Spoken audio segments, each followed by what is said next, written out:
Your arrival here was no accident. Nothing in this universe unfolds by chance.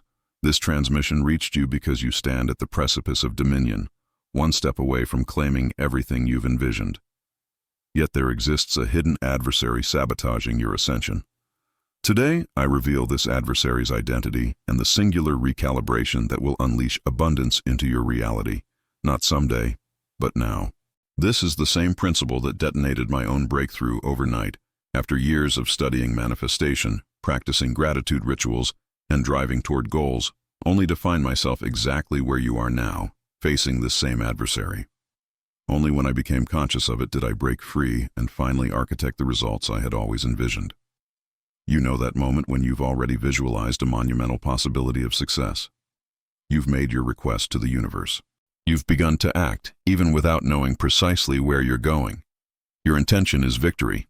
You're focused on claiming your vision. But then invasive thoughts emerge. Will this actually work? Is this meant for me? What if I don't deserve it? What if it's too late? Or worse, what if I achieve financial expansion and it brings complications I can't solve?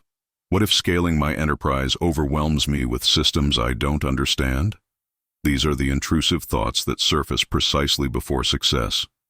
It's as if your psychological shadow wants one final breath, one last attempt to make you surrender before you break through.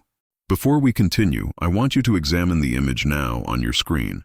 A person who excavated relentlessly but abandoned their dig 1 centimeter before striking a diamond mine. This happens because of a hidden adversary, your shadow. Let me reveal something profoundly symbolic. The word devil, regardless of your spiritual framework, derives from a root meaning two, a geometric concept expressing separation, duality, the division of what is whole.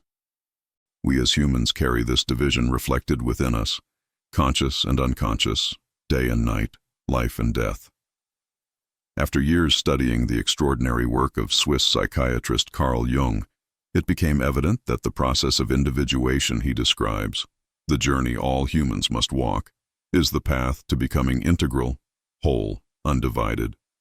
To battle the adversary is to recognize this adversary dwells within each of us.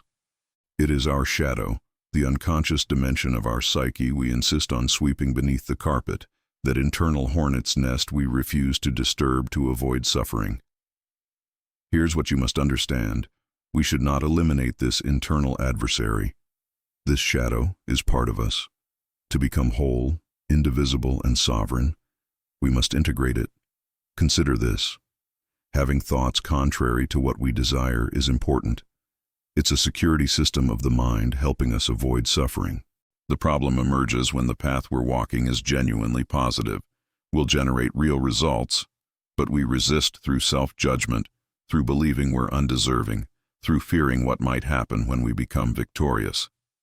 It's precisely there, 1 centimeter from the diamonds, that the shadow attacks most ferociously. Research from the HeartMath Institute discovered that the human heart generates an electromagnetic field 60 times stronger than the brain's field.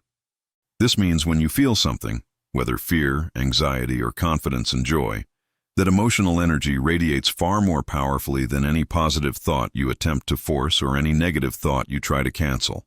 This is why a person can repeat 1,000 affirmations. But if underneath they feel undeserving, incapable, that feeling always dominates. Always. The field of emotion is infinitely stronger. Why do some people attract abundance naturally while others struggle with it their entire lives? It's not luck. It's not even effort. It's emotional frequency. Think about it. You know someone who constantly complains that nothing works, that financial pressure never releases, and you know someone else who, despite facing challenges, always finds a solution. The difference isn't in the external situation. It's in the person's emotional frequency. Here's the critical principle. When you're about to experience a breakthrough, when you're almost rupturing an ancient pattern of scarcity and limitation, that's precisely when negative feelings attack most intensely. The moment you're closest to victory is also the moment when internal and external forces attempt the hardest to keep you contained. Why? Because your subconscious despises change. It prefers known suffering to unknown pleasure. So it deploys the most primitive emotions, fear, shame, guilt, to maintain your safety within your comfort zone. It's a defense mechanism. Successful people aren't stronger than you. They simply learned that feeling commands everything. When you master your feelings, you master your destiny. What I'm showing you is this. The heart's electromagnetic field is vastly more powerful than the brain's thought field. So when we're on the correct path to victory and negative thoughts emerge attempting to dissuade us, what we actually need is to use the heart's feeling as a tool to return positive thoughts to their track. We have thousands of thoughts daily. How will you control them one by one? If you have 5,000 thoughts in a day, will you cancel 5,000 times? This is why someone living in depression or anxiety for years has immense difficulty escaping that state. Because they've accumulated so many negative thoughts that they've constructed a single powerful negative feeling. And one feeling is infinitely stronger than a million thoughts. The person tries to change thoughts, but that underlying negative feeling always remains. You must work to transform the feeling. Even when you don't feel the desire, frequent places you love. Be in the company of people you cherish and appreciate. Listen to music that makes you feel elevated. Connect with children, with animals, if that serves you. All of this raises the frequency of well-being.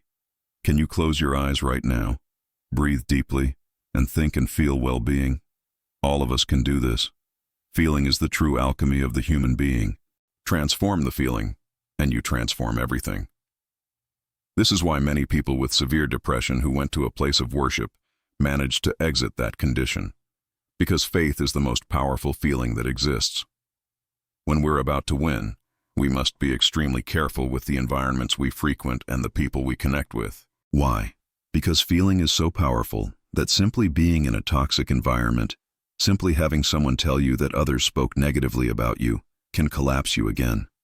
Successful people do everything to protect their feelings. They become selective.